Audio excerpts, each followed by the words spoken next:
This is your Fox 10 News Now update.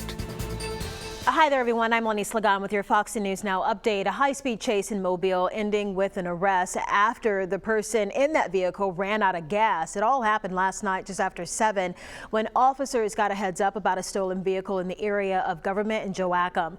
When they tried to pull over the vehicle, they say Marcus Henry took off and the chase went over speeds of 100 miles an hour. Eventually going through private property, causing some damage there. It came to an end at Moffett and I-65. Henry was arrested. He's been charged with attempting to elude and theft of property.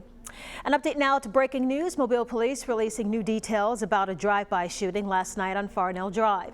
The victim says while he was walking home from the store, someone pulled up next to him and the passenger started firing shots. He was rushed to the hospital, but we're told he's expected to recover.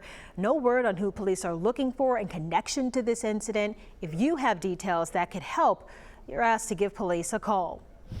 We continue to track the tropics as Marco passes and Laura gets closer and closer to the coast.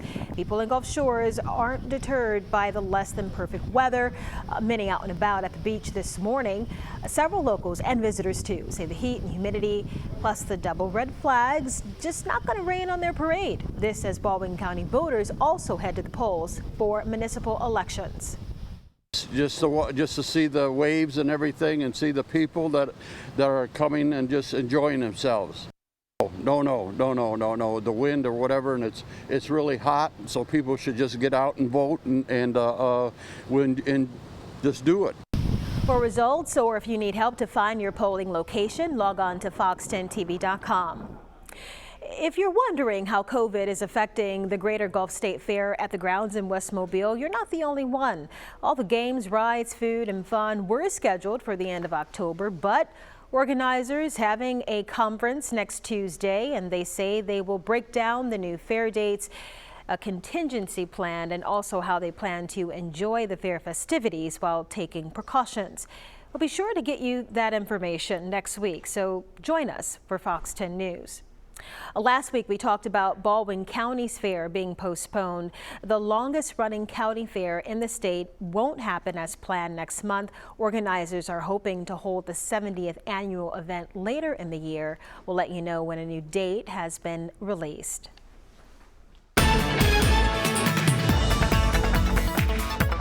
All right, here's what we're tracking. The latest on Hurricane Laura, a significant storm and is likely about to undergo rapid intensification over some warm water. Water temperatures 85 to 87 degrees. It's about to move into an area of light wind shear. There's been some northerly shear, and that's why you're seeing these cloud tops down here around the Yucatan. We've had some persistent northerly shear. That's about to relax. These bursts on the south side of the center also not a good sign for the folks in Louisiana and Texas. This is the 4 o'clock advisory on Laura. Winds up to 80 miles an hour. So we got the 4 o'clock advisory down a little early. We could bring it to you on this update. It's moving west-northwest at 17, pressure 990. Water temperatures out ahead of it running into the mid to upper 80s.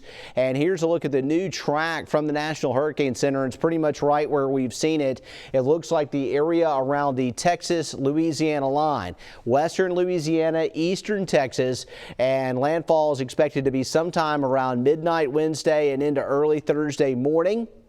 That's when we're expecting the timing on that. Now, this storm has gotten to the point where it's just about due south of us. From now on, it continues to push further to the west of our area. We're feeling very confident that all we'll see will be outer rain bands and fringe impacts from the system. We will see rough surf all week and also higher than normal tides from the swells pushing in off of Laura. You can see the excellent agreement in the models too. This gives us a high confidence that this is going towards Beaumont, Galveston, and Lake Charles, Louisiana with the track there. Here's a look at it in graphic form as we look at what's happening with the Futurecast and the European model here. And this has it by 10 a.m. over the western Gulf. We're still getting outer rain bands tomorrow, right out on the outer edges of this.